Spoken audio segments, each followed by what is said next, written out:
예, 오늘 제목은 부활에 임하는 자세라는 제목으로 누가복음 24장 1절에서 12절 말씀을 가지고 함께 나눠보도록 하겠습니다.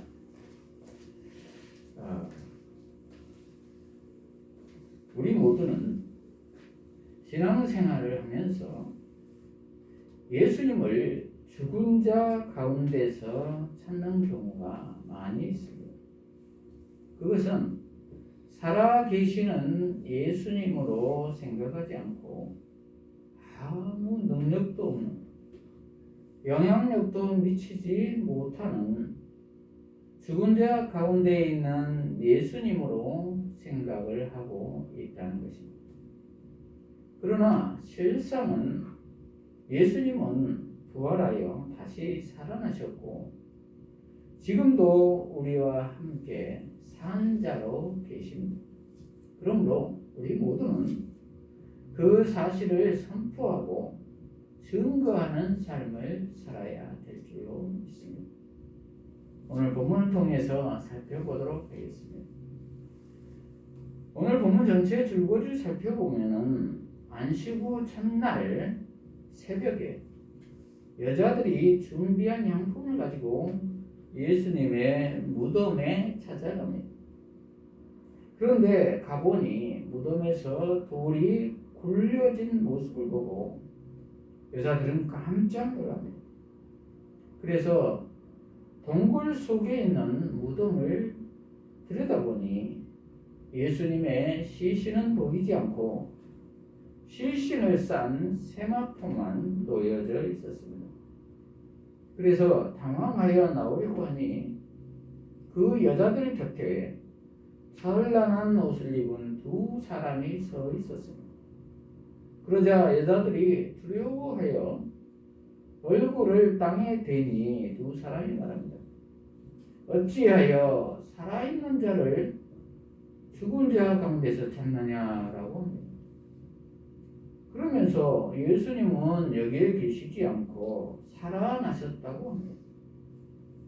그리고 말하기를 예수님이 너희와 갈릴리에서 함께 계실 때에 너희에게 어떻게 말씀하셨는지를 기억하라고 합니다. 그러자 여자들은 기억하기를 인자가 죄인의 손에 넘겨져 십자가에 못 박히고 제3일에 다시 살아나야 한다고 하신 말씀을 기억합니다. 그리고 여자들은 무덤에서 돌아가 11사도와 다른 모든 이들에게 알립니다. 그러나 사도들은 그들의 말을 믿지 않고 정신이 허약한 것으로 취급합니다. 그러나 베드로는 일어나 무덤에 달려가 들여다보았습니다. 그런데 역시 세마포만 놓여져 있었습니다. 그래서 베드로는 그 된 일을 놀랍게 여기고 집으로 돌아갑니다. 여기에서 우리 모두가 생각해야 할 점은 첫째로 산 자에서 찾으라. 5절을 보면은 여자들이 두려워 얼굴을 땅에 대니 두 사람이 이르되 어찌하여 살아있는 자를 죽은 자 가운데서 찾느냐 이렇게 기록되어 있습니다. 무슨 말입니까? 예수님을 죽은 자 가운데서 찾지 말라는 것입니다. 왜냐하면 그분은 말씀하신 대로 다시 살아나셨기 때문이라는 것입니다. 천사가 입증을 해주고 있습니다. 그러자 여자들은 예수님의 시신에 향품을 바르려고 무덤에 왔는데 무척 당황합니다. 저와 여러분도 그러지 않겠습니까? 있어야 할 시신이 없고 광채가 나는 옷을 입은 천사들이 나타나 예수님은 다시 살아나셨다고 하니 말입니다. 이것을 믿어야 될까 안 믿어야 될까? 이것이 여인들의 고민이자 우리들의 고민입니다. 저와 여러분은 지금 어디에서 예수님을 찾으려고 하십니까? 무덤에 시신으로 계신 예수님을 찾으십니까? 아니면 부활하셔서 지금 하나님 우편에 계신 예수님을 찾고 계십니까? 대부분 우리의 상식으로는 죽으셨으면 무덤에 시신으로 계셔야 하는 상식에 머물러 있을 것입니다. 죽은 자가 다시 살아나리라고는 생각하지 못하지요. 지금도 죽었던 사람이 살아난 적 본 적이 있으십니까? 그러한 사람은 아직 한 사람도 없습니다. 사람은 모두 다 죽기 때문입니다. 그러기에 안 믿어지는 것은 당연하겠죠. 지금도 그러한 상황입니다. 그런데 천사는 그 반대의 이야기를 하고 있는 것입니다. 그분은 말씀대로 살아나셔서 지금 여기에 없으시다, 산자이시다라는 것이죠. 그리고 저와 여러분에게 누가는 이것을 기록하면서 산자의 예수님으로 믿으라고 권하고 있는 것입니다. 그런데 저와 여러분은 산자의 예수님으로 믿어지십니까? 믿어지셔야 하는데 대부분 잘 안 믿어진다고 합니다. 왜냐하면 육신을 가진 우리로서는 상식 밖을 넘어서면 이해가 되지 않기 때문이기도 하지요. 그러나 이것이 사실이라고 누가는 증언하고 있습니다. 그러므로 우리 모두는 믿어야 될 줄로 믿습니다. 우리가 믿어야 할 이유는 첫째로 성경이 그렇게 기록이 되어 있고, 둘째는 천사가 증언을 하고 있고, 셋째는 여자들이 증언하고 있기 때문입니다. 특히 여기에서 유념해서 보아야 할 점은 여자들이 첫 번째 증인으로 등장하고 있다는 것입니다. 그때 당시에 증인으로서 효력이 발생하려면 성인 남자 두세 명이 증인이 되어야 효력이 발생을 한다고 합니다. 그런데 여기에서는 여자를 첫 번째 증인으로 내세우고 있습니다. 그때 당시 여자는 사회적 약자로서 숫자로도 세지 않았습니다. 그러면 일반적으로 논리에 맞게끔 부활을 주장하려면 이 여자를 의도적으로 배제시켜야 되겠지요. 그런데 여자를 첫 번째 증인으로 언급하는 것을 보면 이것은 사실 그대로를 기록한 것이라는 것을 입증하는 것이라고 볼 수가 있겠습니다. 그렇습니다. 예수님은 말씀하신 대로 제3일에 부활하셨습니다. 그리고 그 이후에도 12제자에게와 70명의 제자들에게 여러 차례 나타나시죠. 그리고 지금 예수님께서는 산자로서 하나님 우편에 앉아 계셔서 성령으로 우리와 함께하고 계십니다. 그래서 로마서 8장 26절과 37절에서 사도 바울은 이와 같이 성령도 우리의 연약함을 도우시나니 우리는 마땅히 기도할 바를 알지 못하나 오직 성령이 말할 수 없는 탄식으로 우리를 위하여 친히 간구하시느니라. 그러나 이 모든 일이 우리를 사랑하시는 이로 말미암아 우리가 넉넉히 이기느니라 라고 증거합니다. 그렇습니다. 예수님은 부활하셔서 보내주시겠다고 하신 예수님의 영, 즉 성령을 우리에게 보내주셨습니다.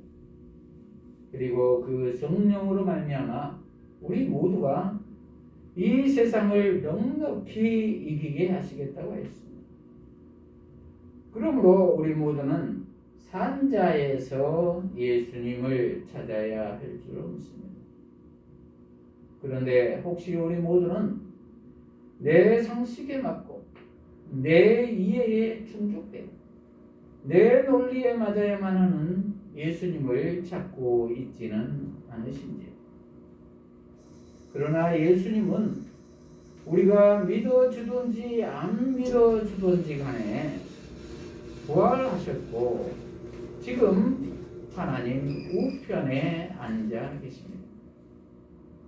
우리가 믿어주어야만 구원이 완성된 것이 아니라는 것입니다.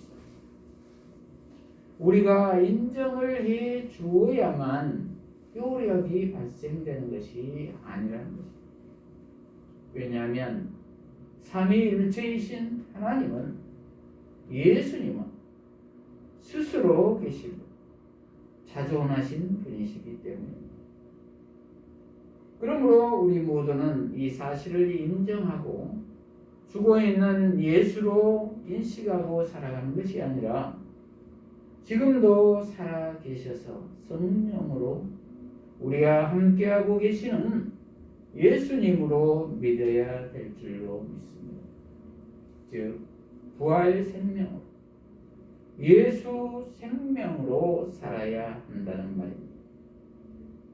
그러면 우리 모두는 왜 부활하신 예수 생명으로 살아야 할까요? 요한복음 11장 25절에서 26절은 말씀합니다. 예수께서 이르시되 나는 부활이요 생명이니 나를 믿는 자는 죽어도 살겠고 무릇 살아서 나를 믿는 자는 영원히 죽지 아니하리니 이것을 내가 믿느냐 이렇게 기록하고 있습니다. 그 부활 생명으로 사는 자는 죽어도 살겠고 살아서 믿는 자는 영원히 죽지 않기 때문입니다. 그러므로 우리 모두는 온전히 예수 생명 안에 거해야 될 줄로 믿습니다. 이러한 우리 모두가 되시기를 축복합니다. 그러면 어떠한 사람이 산자이신 예수님을 만날 수가 있을까요? 그것은 본질상 진노의 자녀인 왜곡된 내 자아가 예수와 함께 십자가에 죽고 예수와 함께 살아나서 내 안에 예수님이 주인이 되어 사는 사람이 부활의 주님을 만날 수가 있습니다. 하나님은 산자의 하나님이십니다. 아브라함과 이삭과 야곱의 하나님이십니다. 그러므로 믿음의 계보로 이어진 사람만이 산자의 하나님을 만날 수가 있다는 말입니다. 믿음이 없는 사람은 산자의 하나님을 결코 만날 수가 없다는 말입니다. 그 말은 믿음의 후손으로 예수 생명으로 이어진 사람만이 산자의 하나님을 만날 수가 있다는 말입니다. 부활하신 예수님을 만날 수가 있다는 말입니다. 그러므로 히브리서 11장 6절에는 믿음이 없이는 하나님을 기쁘시게 할 수가 없다고 합니다. 예수님을 믿는 믿음이 없이는 산자이신 하나님도 예수님도 만날 수가 없다는 겁니다. 산자로 연결시켜주는 유일한 이름이 예수님이라는 것이죠. 그러므로 온전히 예수 생명 안에 거하는 저와 여러분이 되시기를 바랍니다. 둘째로 기억하라입니다. 6절에서 8절을 보면은 여기 계시지 않고 살아나셨느니라. 갈릴리에 계실 때에 너희에게 어떻게 말씀하셨는지를 기억하라. 이르시기를 인자가 죄인의 손에 넘겨져 십자가에 못 박히고 제3일에 다시 살아나야 하리라 하셨느니라 한데, 그들이 예수의 말씀을 기억하고 이렇게 기록되어 있습니다. 천사가 계속 말합니다. 기억하라고 말합니다. 무엇을 기억하라고 말합니까? 7절에 인자가 죄인의 손에 넘겨져 십자가에 못 박히고 제3일에 다시 살아나야 하리라는 것을 말씀하셨다는 것을 여자들에게 깨닫게 해줍니다. 그러자 여자들이 예수님의 말씀들을 기억하였다, 이렇게 기록되어 있습니다. 그리고 나가서 사도들에게와 모든 이들에게 알리게 됩니다. 즉 믿었다는 것이죠. 무엇이 이 여인들에게 믿음을 주었을까요? 그 여인들이 예수님의 부활을 목격하였을까요? 그 여인들도 보지는 못했습니다. 세마포만 보았을 뿐입니다. 그런데 그 여인들이 믿었고 확신에 차서 알릴 수 있었던 것은 예수님이 하셨던 말씀을 기억했다는 것입니다. 그래서 예수님이 말씀하신 대로 이루어진 것을 믿게 되었다는 것입니다. 여기에서 천사들이 전한 내용은 누가복음 9장 22절과 42절에 예수님이 갈릴리에서 순환과 부활을 예고하신 말씀입니다. 그것은 누가복음 9장 22절 44절과 17장 25절과 18장 32절 33절에서 십자가 처형 이전에 4차례 순환 예고가 나오고, 십자가 처형 이후에는 또 4차례 순환에 대한 해설이 나옵니다. 그리고 예수님은 예고대로 죄인들의 손에 넘겨져 모욕을 당하고 십자가에 못 박히시고, 그리고 3일째 되는 날에 살아나십니다. 또한 누가복음 13장 32절, 그리고 18장 33절, 24장 7절과 21절과 46절, 그리고 사도행전 10장 40절에 보면은 예수님이 3일째, 즉 셋째 날에 부활하실 것에 대해 반복해서 언급하고 있습니다. 이렇게 천사들이 기억하라고 깨닫게 해주자 여자들은 비로소 예수님의 말씀을 기억한 것입니다. 저와 여러분은 누가 말씀을 기억나게 해주십니까? 성령이 함께 하시면 성령님이 깨닫게 해 주실 것입니다. 예수님 안에 있는 사람은 조용히 잠잠히 묵상할 때 말씀이 생각날 것입니다. 그리고 고난 중에 있을 때는 더욱더 확성기로 말한 것처럼 가까이 들을 것이라고 C.S. 루이스는 말합니다. 그러므로 그 말씀에 순종하면 넉넉히 이길 힘을 주실 것입니다.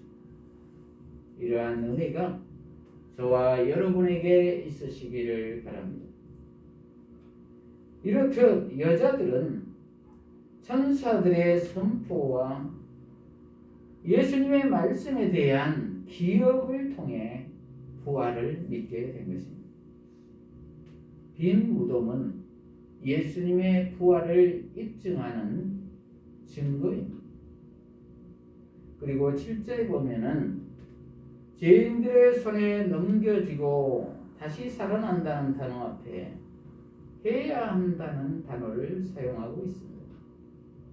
이 말은 예수님의 순환과 십자가의 부활은 하나님의 목적을 성취하기 위해서 반드시 일어나야 함을 말하고 있는 것입니다. 예수님은 이러한 구원의 목적을 위해 죽기까지 순종하셨고, 하나님은 부활로 말미암아 예수님의 신뢰와 순종을 신원해 주신 것입니다. 그래서 십자가와 부활은 필연적으로 연결이 됩니다. 십자가가 마라톤 선수와 결승점을 통과한 승리라면, 부활은 승리자를 입증하고 면류관을 주는 것과 같은 것입니다. 그러므로 우리 모두가 이 승리의 면류관인 부활신앙을 갖기 위해서는 필연적으로 십자가를 져야 한다는 것입니다. 이러한 우리 모두가 되시기를 바랍니다. 그렇습니다. 믿음이란 이렇듯 말씀을 기억하고 깨닫는 것입니다. 여기에서부터 믿음이 생깁니다. 저와 여러분은 말씀을 기억하고 있으십니까? 온전히 말씀을 기억하여 예수님 안에 거하시는 저와 여러분이 되시기를 바랍니다. 그러할 때 부활의 믿음이 생겨날 것입니다. 성령님이 함께 하실 것입니다. 이러한 우리 모두가 되시기를 바랍니다.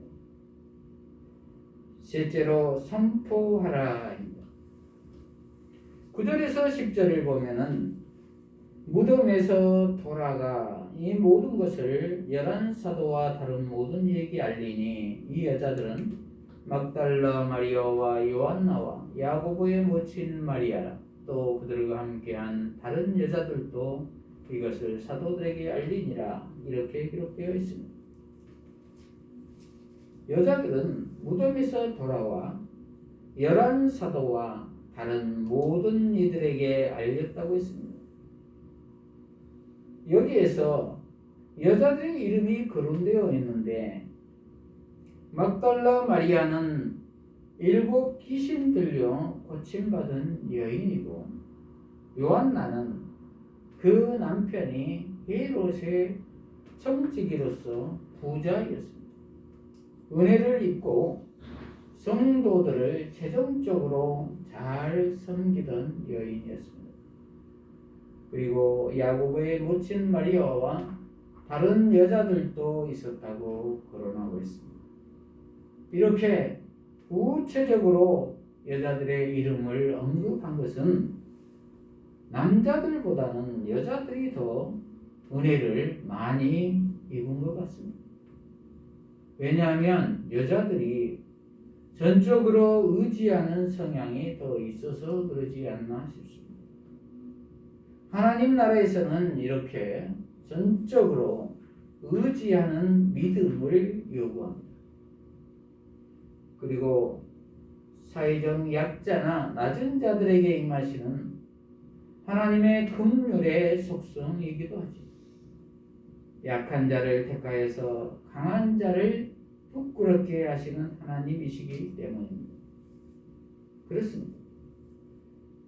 이렇듯 말씀을 기억하고 부활을 깨닫고 확신하고 목격한 자는 담대하게 예수님의 부활을 선포해야 합니다. 알려야 한다는 말입니다. 우리 모두도 직접 보지는 않았지만 말씀을 믿고 말씀대로 선포해야 할 것입니다. 이것이 우리 믿는 자들의 사명이고 교회의 사명입니다. 그래서 여인들은 첫 번째로 사도들에게 알리고 다른 모든 이에게도 알렸습니다. 그런데 아이러니한 것은 사도들이 여자들의 말을 허탄한 듯이 듣고 믿지 아니하였다. 이렇게 기록되어 있습니다. 허탄하게 들었다는 뜻은 정신이 허약해져서 헛소리를 한다고 생각했다는 것입니다. 그렇게 예수님을 따라다니고 함께 했던 사도들도 그렇게 믿지 않았다는 것입니다. 이렇게 예수님을 진정으로 만나지 못하면 내 상식에 말씀을 제한해서 생각하고 예수님을 제한해서 생각한다는 것입니다. 즉 예수님의 부활을 믿지 않고 있다는 것입니다. 그저 관념적으로 믿어줄 뿐입니다. 그런 믿음은 위기가 닥치면 예수님을 배반하게 됩니다. 왜냐하면 자기 이익에 우선하기 때문입니다. 군중들처럼, 유대 지도자들처럼, 헤롯처럼, 빌라도처럼 말입니다. 그러므로 우리 모두는 온전히 말씀을 통하여 진정으로 예수님을 만나야 될 줄로 믿습니다. 이러한 우리 모두가 되시기를 바랍니다. 그러나 사도들 중 사도 베드로는 조금 달랐습니다. 사도 베드로는 일어나 달려가서 무덤을 들여다봅니다. 그리고 세마포만 있는 것을 확인하고 놀랍게 여기며 집으로 돌아갔다고 했습니다. 그러나 온전히 부활을 확신한 것은 아닌 듯합니다. 그저 놀란 듯합니다. 누가 훔쳐갔을까? 이런 생각도 있을 것입니다. 집으로 돌아갔다는 것으로 보아서 완전히 예수님의 부활을 확신한 것은 아닌 겁니다. 그렇지만 수제자인 베드로는 조금 달랐던 것 같습니다. 반신반의한 것 같습니다. 결국 하나님의 은혜는 누구에게 첫 번째로 옵니까? 이 여인들처럼 연약한 자들, 귀신 들려 고침을 받은 자들, 은혜를 입은 자들에게 옵니다. 예수님은 탄생 시에는 목동들에게 말구유에 오셨고 사역 시에는 공생의 내내 낮은 자, 섬기는 자로 죽기까지 순종하셨습니다. 저와 여러분은 낮은 자이십니까? 높은 자이십니까? 하나님 앞에서 온전히 낮아진 자로서 죽기까지 순종함으로 하나님의 풍성한 은혜를 입는 저와 여러분이 되시기를 바랍니다. 그래서 겸손히 하나님의 말씀을 나의 말씀으로 받아들이고 우리와 함께 하신 성령님이신 부활 생명이신 예수 생명을 의지하며 담대하게 믿음으로 선포하며 나아가야 할 줄로 믿습니다. 이러한 우리 모두가 되시기를 바랍니다. 말씀을 마무리합니다. 저와 여러분은 예수님의 부활을 어떻게 대하고 계십니까? 산 자 중에서 찾으십니까? 아니면 죽은 자 가운데서 찾으십니까? 온전히 산 자 중에서 찾으시기를 바랍니다. 예수님이 지금도 살아계셔서 성령으로 함께하고 계심을 믿으시기 바랍니다. 그러기 위해서는 먼저 말씀을 기억하십시오. 그럴 때 약속의 말씀을 깨닫게 될 것입니다. 믿음이 생길 것입니다. 그리고 그 믿음을 가지고 담대하게 나아가서 선포하십시오. 그럴 때 성령의 도우심으로 하나님의 영광이 드러나며 복음이 확장될 것입니다. 그래서 사망 권세를 이기고 날마다 승리하는 저와 여러분이 되시기를 축복합니다. 기도하십시오.